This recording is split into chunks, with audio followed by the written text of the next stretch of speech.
घना जंगल सुबह की हल्की धूप से चमक रहा था। पेड़ों की ऊंची टहनियों पर ओस की बूंदें ऐसे चमक रही थीं जैसे किसी ने मोती लटका दिए हों। झाड़ियों की खुशबू नम हवा के साथ तैरती हुई लकड़हारे धर्मू के चेहरे से टकराती, और वह हर बार गहरी सांस लेकर जंगल की ताजगी को भीतर भर लेता। उसकी पत्नी गौरी भी उसके साथ ही चल रही थी, सिर पर छोटा सा टोकरा लिए हुए। दोनों रोज की तरह जंगल में सूखी लकड़ियां चुनने निकलते थे। जंगल के बीच से एक लंबी नीली नदी बहती थी। पानी इतना साफ था कि नीचे की रेत तक दिख जाए। बहते पानी की धुन पूरे जंगल में गूंजती रहती थी, मानो नदी खुद कोई कहानी सुना रही हो।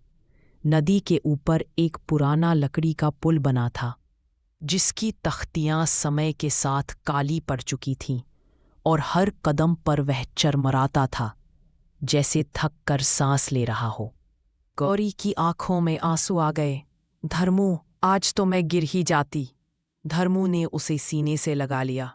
लकड़ी की चिंता मत करो गौरी, तुम हो, बस यही काफी है। धीरे धीरे दोनों पुल पार कर गए। जब नीचे उतरे तो नदी की आवाज पहले से ज्यादा गहरी लग रही थी, जैसे वह अभी हुई घटना को दोहरा रही हो। जंगल फिर शांत था, हवा नर्म हो चुकी थी, और झाड़ियों की खुशबू में अब थोड़ा डर, थोड़ा सुकून मिला हुआ था। धर्मू ने आसमान की ओर देखा और बोला, अब से हम कोई दूसरा रास्ता ढूंढेंगे। लकड़ी फिर मिल जाएगी, पर तुम्हें खोने का डर मैं दोबारा नहीं उठा सकता। गौरी ने उसके कंधे पर सिर रखकर कहा, और मैं भी अब तुम्हें अकेला पुल पर नहीं जाने दूंगी। दोनों वापस उसी जंगल के रास्ते लौटे। पेड़ों की छांव, झाड़ियों की खुशबू, नदी की आवाज और पुराना पुल पीछे रह गया, लेकिन दोनों के दिल में एक नई बात जुड़ गई। कभी कभी जिंदगी लकड़ी से नहीं, साथ से चलती है। धर्मू हमेशा कहता था, गौरी धीरे धीरे चलना, ये पुल अब पहले जैसा मजबूत नहीं रहा।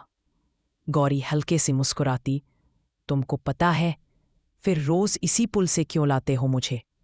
धर्मू हंस देता, क्योंकि तुम्हारे साथ चलते हुए डर भी अच्छा लगता है। दोनों हंसते हुए पुल पर चढ़ते, लेकिन आज हवा तेज थी। झाड़ियां सरसरा कर हिल रही थी, नदी में लहरें बढ़ रही थी, और सूरज की रोशनी कभी पेड़ों में छिपती, कभी निकलती, जैसे कोई पीछा छुपी खेल रही हो। दोनों पुल के बीच पहुंचे ही थे कि नीचे की लकड़ी अचानक कड़क की आवाज के साथ हिली। गौरी का पैर फिसला, टोकरी से सूखी लकड़ियां नदी में गिर गईं और बहने लगी। गौरी लड़खड़ाई, उसका हाथ फिसला और वह गिरने